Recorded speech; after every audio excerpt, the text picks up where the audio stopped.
5G, ultra fast, ultra modern, ultra secure, next generation of mobile network technology, जो promise करती है autonomous fully self driving cars, robotic surgeries, telecommunications जैसे कि tele educations, virtual reality और न जाने कितनी फ्यूचरिस्टिक सर्विसेज।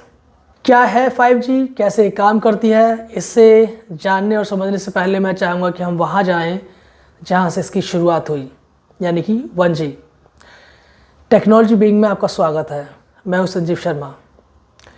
1G वो पहला मोबाइल नेटवर्किंग स्टैंडर्ड था जिसने हमें सेलफोन के ज़रिए एक दूसरे से बात करने की सुविधा दी। उसके बाद जो अगली पीढ़ी की सर्विस आई वो थी 2G। यहाँ पे मैं आपको बताना चाहूँगा कि जो नंबरों के बाद G जो लेटर है, जैसे 1G, 2G, 3G, 4G, 5G, इस G का मतलब है जनरेशन, पीढ़ी। तो जो सेकंड जनरेशन की मोबाइल नेटवर्क टेक्नोलॉजी थी 2G, उसने हमें टेक्स्ट मैसेज भेजने की क्षमता दी। थर्ड जनरेशन की जो सर्विस थी 3G, उसने हमें ऑनलाइन किया। और फोर्थ जनरेशन की सर्विस 4G जो कि अभी चल रही है, उसने हमें फास्टर इंटरनेट सर्विस प्रोवाइड की।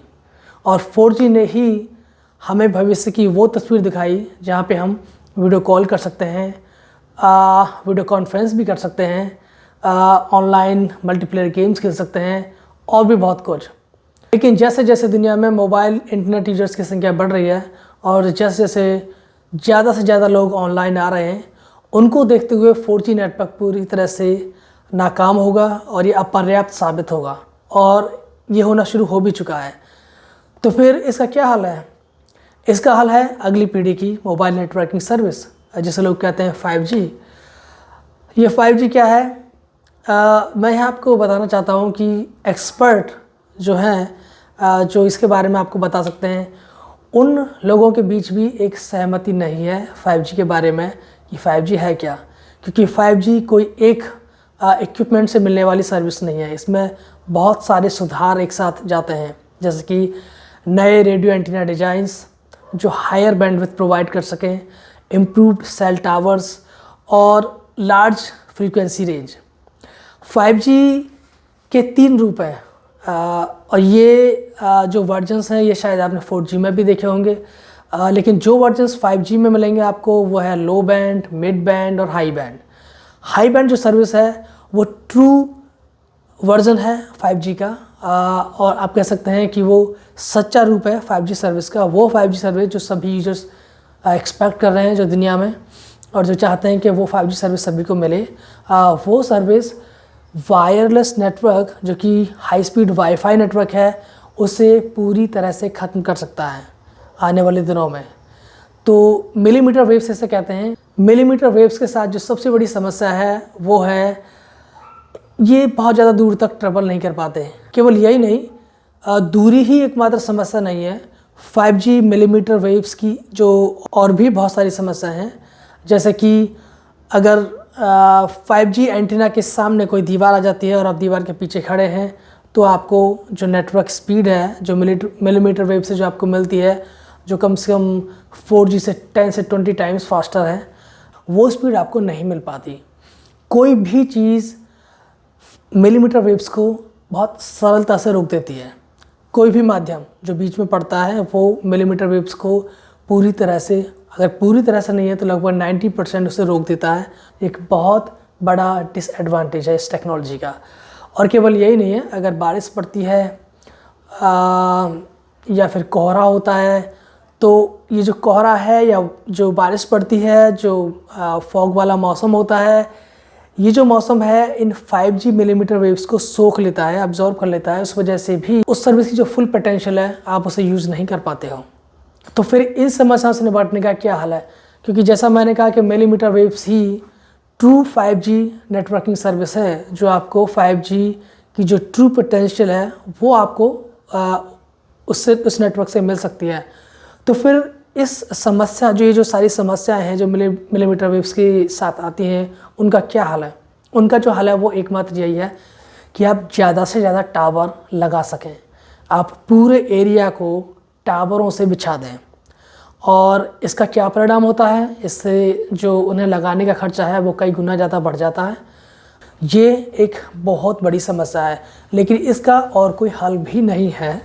आपको बेहतर सेल टावर्स लगाने होंगे और इस जो लार्ज फ्रीक्वेंसी रेंज है इसको बढ़ाने के लिए आपको हर उस जगह जहां आपको लगता है कि ये एक बाधा बन सकती है उसके आसपास आपको टावर्स लगाने होंगे। तो जैसे ही किसी भी माध्यम की वजह से पिछले टावर से या दाएं वाले टावर से या बाएं वाले टावर से आने वाली जो रेडियो फ्रीक्वेंसी हैं वो बाधित होती हैं, तो सामने वाला टावर वो फ्रीक्वेंसी आपको लगातार बनाए रखता है। इसके दो और सॉल्यूशंस हैं और वो है मिड बैंड 5G और लो बैंड 5G। ना लो बैंड 5G जो है उसे आप 5G कह सकते हो, लेकिन वो ट्रू 5G सर्विस बिल्कुल भी नहीं है। उसे आप कह सकते हो कि वो थोड़ी ज़्यादा तेज़ 4G सर्विस है। जो करंटली 4G सर्विस हमें मिलती है इससे थोड़ी सी ज़्यादा तेज़। इसमें आपको डेटा डाउनलोड और डेटा स्ट्रीमिंग की सर्विस मिलेगी आपको, लेकिन ये उतनी रेवोल्यूशनरी या उतनी ज़्यादा प्रभावी इफ़ेक्टिव नहीं है कि इसे आप 5G के रूप में एंजॉय कर सकें। तो ये एक समस्या है लो बैंड के साथ में। और जो मिड बैंड है वो एक स्वीट स्पॉट है। कैसे? क्योंकि मिड बैंड जो 4G सर्विस है उससे कहीं ज़्यादा फास्ट है। वो उतनी फास्ट नहीं है जितनी कि मिलीमीटर वेव्स से मिलने वाली 5G सर्विस है, लेकिन वो सिग्निफिकेंटली फास्टर है 4G सर्विस से। और उस सब के बावजूद भी वो जो सर्विस है मिड बैंड वो एक लंबे एरिया को कवर करने में सक्षम है। मिलीमीटर वेव के कंपैरिजन में वो कहीं ज़्यादा लार्ज एरिया को कवर कर पाती है और कहीं ज़्यादा लार्ज एरिया में आपको जो 5G सर्विस है उसे प्रोवाइड करा सकती है। तो मिड बैंड का जो फ़ायदा है वो ये है, और जो मेरा मानना है वो ये है कि मिड बैंड वो स्पेक्ट्रम है जिसके साथ दुनिया की ज़्यादातर कंपनियां जाना चाहेंगी। इसके बाद जो एक और पहलू है जिस पर मैं थोड़ी रोशनी डालना चाहता हूँ, 5G मिलीमीटर से मिलने वाली जो बैंडविड्थ है वो कहीं ज़्यादा ऊपर है, कहीं ज़्यादा बड़ी है 4G बैंडविड्थ से। और इसका क्या मतलब हुआ? इसका मतलब ये होता है कि जैसे 4G सर्विस को एग्जिस्टिंग हार्डवेयर पर लॉन्च किया गया था 3G के एग्जिस्टिंग हार्डवेयर पर, वो यहाँ पॉसिबल नहीं हो पाएगा। अगर आप लो बैंड की बात करें तो वहाँ ज़रूर आपको 4G के जो पहले से ही जो 4G का इंफ्रास्ट्रक्चर लगा हुआ है कहीं भी किसी भी कंट्री में, उससे आपको मदद मिल सकती है जो लो बैंड 5G सर्विस है।